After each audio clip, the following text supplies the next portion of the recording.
Welcome to Luca and Miguel. Enjoy the video. In this video, I will explain how to adjust chlorine in pool, updated.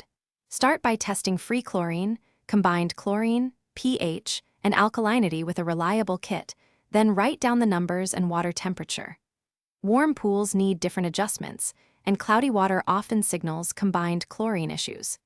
Keep a simple log to track changes after each treatment so you learn how your pool reacts to dosing and sunlight exposure. To raise chlorine safely, add small, calculated doses based on your test results and pool volume, then wait a few hours before retesting.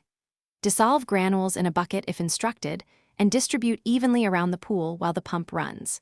Never mix different chlorine products and store chemicals in a cool, dry place. If combined chlorine is high, consider a targeted shock to break chloramines without overchlorinating the water. If chlorine is too high, stop dosing and run the circulation system to help chlorine off-gas and allow sunlight to naturally reduce levels.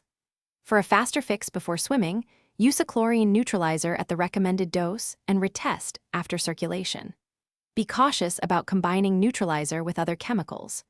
Always wait until chlorine returns to the safe range before allowing swimmers back in to protect skin, eyes, and swimwear. Thanks for watching and please subscribe. It's the best investment you'll ever make.